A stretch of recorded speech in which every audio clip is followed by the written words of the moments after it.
Quran Learning Center, www.learningquranschool.com. Assalamu alaikum wa rahmatullahi wa barakatuh. One day the king was in a good mood. The king called his young minister and asked him what was the greatest wish of his life. The minister was ashamed and he lowered his face. The king laughed and said, "Don't worry, just tell me the biggest wish of your life."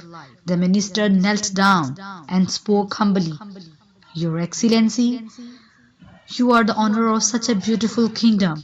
Whenever I see this kingdom, a desire arises in my heart that if only 1/10 of it were mine, I would be the luckiest person in the world." The minister became silent. The king laughed and said, "I will give you half kingdom." The minister spoke nervously. "King, how is this possible, and how can I be so lucky?" The king immediately ordered to write orders. The king ordered the first order to hand over half of his kingdom to the young minister. The second order is beheading the minister. The minister was astonished at both orders. The king sealed the orders and looked in the eyes of minister and said, "You have 30 days and you have to find the answers, and you have to find the answers of only 3 questions in 30 days. If you succeed, my second order will be revoked and you will get half kingdom. And if you fail, the first order will be considered void and your head will be beheaded according to the second order." Then he said, "Write down my 3 questions."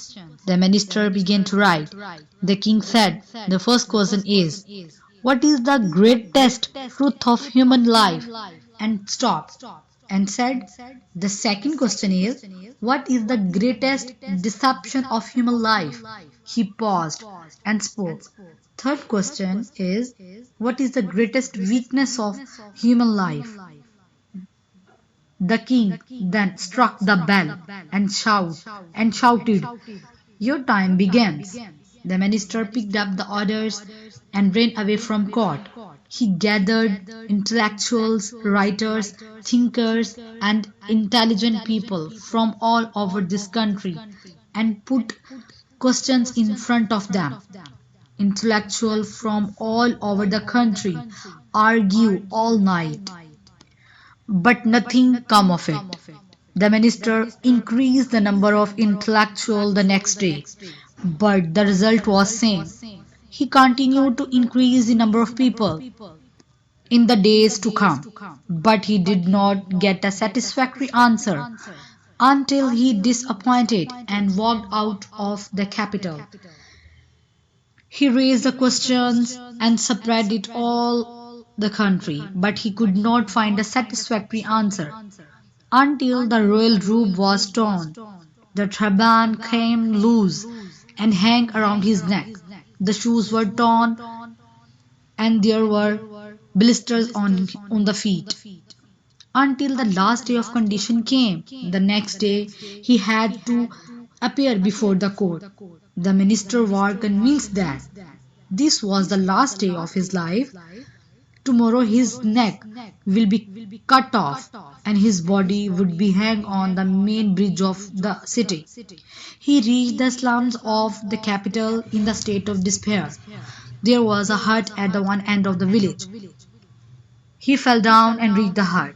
The poor man was eating dry bread dipped in the water.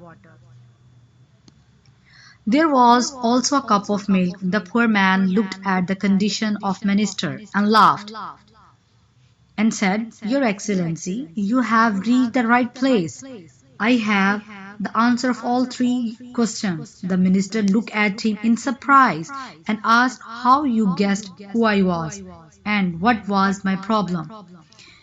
The poor man placed the pieces of dry bread in a plate and he smiled and picked up his sack and said to the minister, "Look, you will understand." The minister looked down and dressed and look the dress that the king used to give his closest ministers. The poor man said, Your Excellency, I used to be a minister of same kingdom. I also made a bet with the king like you. You can see the result for yourself. Then he picked up a piece of dry bread and dipped in it water and ate it. The minister asked sadly that you also could not find the answers. The poor man said and replied that my case was different from yours. I told the answer to king. I told the order of half kingdom and greeted the king and came back and sat down in this hut. I and my dog both are living a contented life. The minister was surprised, but it was not the analyze the stupidity of a former minister. It was a time to find out the answers because instead of becoming an anchor person, the minister became a plaintiff. He asked the poor man, Can you answer my questions? The poor man shook his head and said, Yes, I will answer the first two questions, but you will have to pay the price for the third answer. The minister had no option but to accept the condition. He shook his head in yes. The poor man said, The greatest truth of the world is death. Anyone can be anything. And he stopped and spoke. Life is the biggest deception in the world. Every one of us is deceived by considering life as eternal. Both answers of poor man were undeniable. The minister dedicated. He asked the condition for the third answer. The poor man laughed. He picked up a cup of milk in a front of dog and handed it to the young minister and spoke. I will not I will not give you the answer of third question until you drink this milk. Sweat came on the forehead of minister. He put the cup on the ground out of hatred. He shrugged and said, Have two options. You refuse and royal executioner will cut off your head tomorrow, or you will drink this milk and your life will be safe and you will be the honor of kingdom. The decision is yours. The minister was in trouble. He kept thinking until his life and property were won and self-esteem was lost. The minister picked up a cup of milk and drank in a one gulp. The poor man laughed out loudly. My child, man's greatest weakness is purpose. And this is a truth that forced me to sit in this hut, tearing the order of kingdom. I knew that I would be deceived my life and forget the truth of life. And more I forget death, the more I get stuck in the mire of purpose. And I have to drink dirty milk every day to breathe in this swamp. So my advice to know these three reality of lives and your life will go well.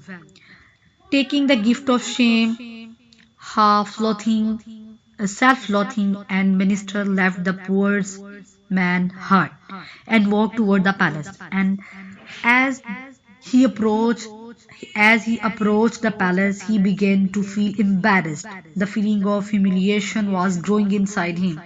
With this feeling, he reached the door of the palace. He got terrible pain in his chest and fell from the horse and took a long hiccup, and his soul flew away from his body. We must think one day, sit in a cool place and consider these basic questions of life. We must think that we have not been deceived by life, that we have run away from it, and that we have not forgotten death. We have not become the ministers. We have not become the minister of this story. We have get rid of the cup of for the sake of world. We will lose our lives with the feeling of remorse.